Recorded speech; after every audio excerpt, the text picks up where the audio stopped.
Good evening.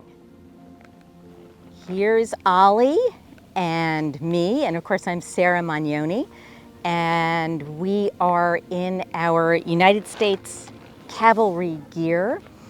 This is from the Civil War, and I'm carrying an Ames manufacture saber that was manufactured in actually 1865. And in fact, we're going to show you a closer look at it later. When I took some of the rust off of the scabbard, there are initials on it, which I had not noticed since 1993 when I first got it. So that was really quite exciting. So what Ollie and I are going to do today is something very simple. We're just kind of, once again, getting used to the saddle, and in this case, we're getting used to mounting and dismounting with the sword belt in place. And that's a little trickier than I had anticipated, so we're just going to kind of practice with that. And I want Ollie to make some turns, and I want to know whether this sword against his flank is going to cause issues for him. I don't think it is, but we're just going to make some turns and walk around the round pen and do some figure eights and see how he is. Once again, as in our original McClellan saddle video, it's an exceptionally comfortable saddle for me. So the question is always on my mind, is it comfortable for Ollie? And we're going to test that out today because we're going to later on in the year do a considerable amount of filming for our Civil War film. So I wanted to just add a little history to this video because it is June 29th, and I wanted to talk about what happened on June 29th in 1863. And that was a very interesting day. It was a day when Major General George Meade was assigned to take over the Army of the Potomac from Joe Hooker, fighting Joe Hooker, who had lost quite miserably at Chancellorsville. So this was coming to a very critical point in the war, and Meade definitely recognized the seriousness of his position. What he did from June 28th actually was when he was assigned, and what he did from June 28th through June 30th was he mobilized the entire Army of the Potomac towards York, Pennsylvania. Ollie was not there, but had he been there, he would have been a very brave cavalry horse, I'm quite certain. So he's taking his bow right now. So Meade was mobilizing the Army of the Potomac. His cavalry brigades were doing reconnaissance, and Robert E. Lee, at the same time, was actually not headed in that direction initially and decided to move in that direction based on Jeb Stuart's, his cavalry reconnaissance reports.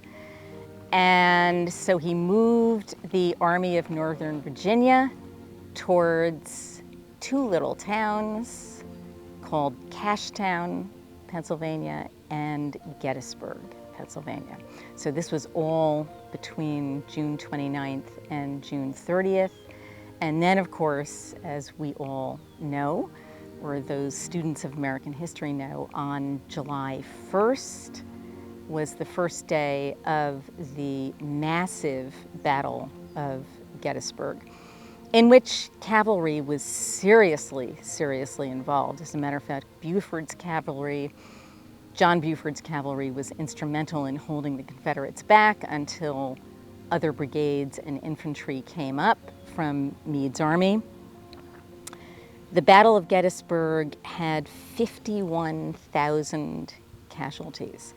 That includes dead, wounded, and missing, and Union and Confederate soldiers. It was the beginning of the decline of the Confederacy, which basically occurred not necessarily because Lee made a huge mistake in making a frontal assault with Pickett's charge, but because the South had fewer men to begin with. And from that point on, the number of troops that Lee could replace his own losses with was getting smaller and smaller and smaller. So really kind of very slowly over the next 2 years, the Army of Northern Virginia declined, and that was the beginning of the end of the Civil War. But it was a great Union victory, and gave the Union a lot of very high morale. So, of course, July 4th is a very significant date. That was the day that Lee began to withdraw from Gettysburg. Meade did not follow him exactly at that time. There are a lot of historians who think he should have, but he wanted to mobilize and rest his own troops, and the war went on for 2 years after that. So that's enough history. So July 4th is a significant date, and of course we're coming up on July 4th. So Ollie, let's do a little turn and stop and possibly some back up. Let's see how you do and whether you're bothered by the sword. Let's turn. Now what I see happening and what I feel happening is that his ears are a little bit back here, which he's definitely feeling the impact of that sword. What will happen is when he picks up speed, the sword may bother him a little bit more than it's bothering him now. So let's do a little more just walking around. Okay, that was pretty good.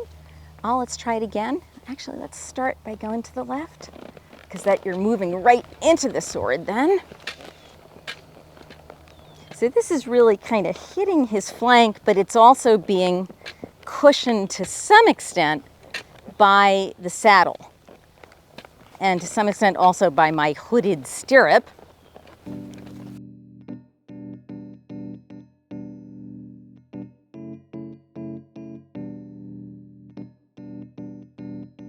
So we're out on the street, and we actually decided not to go into the big front paddock because Bucephalus the pony is on a weight gain program and is behaving quite aggressively. So we decided not to go into the front paddock.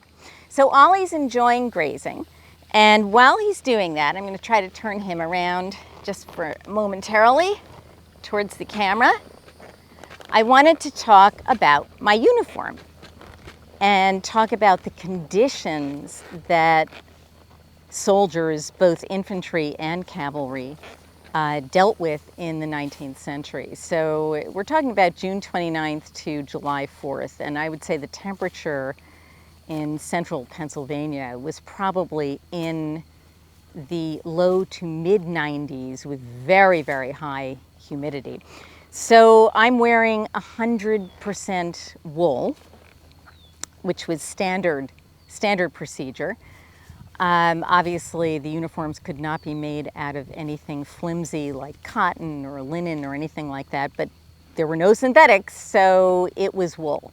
It was hot, and in fact, what's not known to most modern soldiers and armies, this is an experience that of course we don't have anymore, was that commanders actually on both sides took the time to rest their troops and of course the horses in shade, because massive numbers of men collapsed from heat exhaustion and dehydration on long forced marches. So there was kind of a general feeling on both sides that you had to take time off from fighting. It was this kind of chivalrous thing in order to get everybody some rest out of the sun. But in any case, the question is, and the question often arises, how did people survive in that kind of heat wearing this kind of clothing? And the answer to that is pretty simple. When you look at the general conditions of 19th century life, in the United States and also in other places, but particularly in the US and especially in the South, women died in childbirth, you know, maybe 40, 50% of the time. Your children had a very high chance of dying of all kinds of diseases before the age of 5. There was no air conditioning, obviously, very little central heating. In most cases, most of the homes and the farms that the soldiers came from had no indoor plumbing. They were pumping their own water. So the conditions in general that they were accustomed to living with were way, way more uncomfortable than what we're used to. So when they were asked to wear a wool uniform in 95 degrees, it was kind of, well, that's the way life is. And it's very interesting looking back on it and thinking how little we are prepared to put up with in this day and age. But at any rate, we are now filming at, it's almost 8 o'clock in the evening, maybe 7:45, and we did it that way because it's much cooler. But even so, it's very hot and it's very humid. So I can imagine what it was like for soldiers who were on marches that could last for days and days in the hot sun.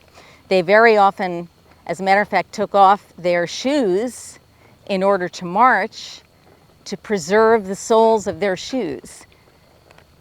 So very often the story is told that the Confederate Army came into Gettysburg in order to find shoes. In fact, many of the men were barefoot because they chose to be barefoot, or the soles of their shoes had worn off and they just decided to keep on going barefoot until more shoes were issued or they could find them.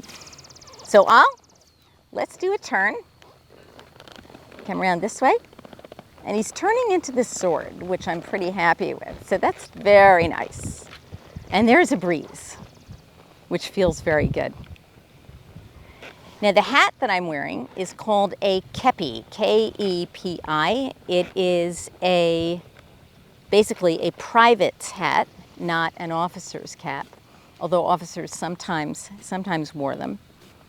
And my pants are definitely a private's pants. There was some discussion at home when I got the jacket as to whether or not this was an officer's or a private's jacket, but I think pretty much it's a private's jacket. And if anybody has anything else to offer, you can put it in the comments below. So the character I will be portraying in the movie that we're going to make is definitely entering the cavalry as a private. So we're looking forward to starting the filming. Ollie is busy grazing. Let's see if we can go down to the fence line. Here we go.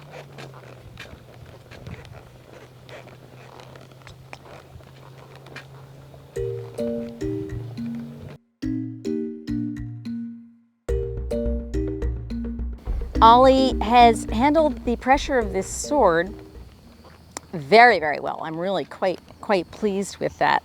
So the only issue that remains is whether it bothers him when I pick up speed. And I may ride him a little bit further up and see if he'll do a little trotting to come back.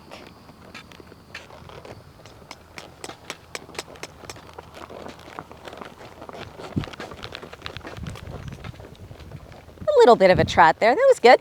Let's come over here. Let's see if you can get some grass over here, the side of the road.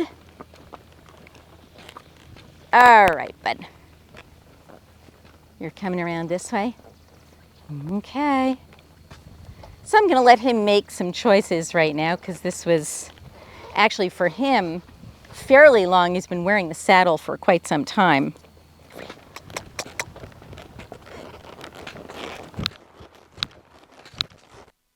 All right, we're back in the paddock. I've taken both feet out of the stirrups and dismounted, and that was pretty easy, a little bit more complicated with the sword once again, but pretty good. So I am going to take Ollie back into, come on buddy, back into this paddock, which is where his saddle stand is. Take his saddle off. All right. Well, this was my first experience and Ollie's first experience riding with a saber on my sword belt.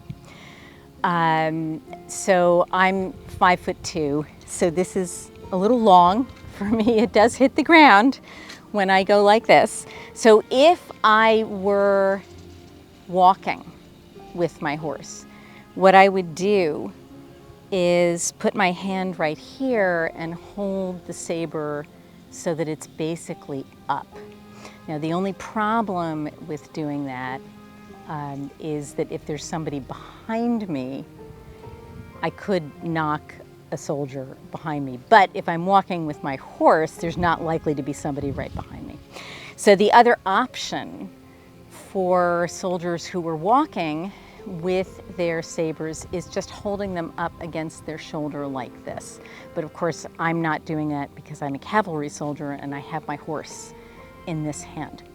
So the things that we were working on today were mounting with the saber on the sword belt, which is a little more challenging, and also with this very, very heavy wool, so just raising my leg and getting it into the stirrup was a bit of a challenge. But we figured it out, and we had to tighten Ollie's cinch quite significantly to make sure there was no slippage on the saddle. Once we did that and I was mounted, the next issue was the sword itself going to bother Ollie's flank, and was he going to react to that in any way? And the answer to that question in the bit of riding that we did was absolutely no. So we even got into a brief trot at the end, and that didn't bother him. So the main issue was just it's noisier, and the saddle itself is kind of creakier than a regular Western saddle. But none of that stuff seemed to bother Ollie. So I am ready in cooler weather to do significantly more riding in uniform and with my 1865 Ames manufacture saber. So we will see you in the next video, and thank you, thank you, thank you for all of your likes, comments, and subscribes. Keep on doing it, and let us know what you want to see about cavalry history, because we can cover any subject that you happen to be interested in. We're doing the Civil War now. Later on in the year, I'd like to do the Revolutionary War. So keep those comments coming and let us know how you feel about United States history. Looking forward to hearing from you.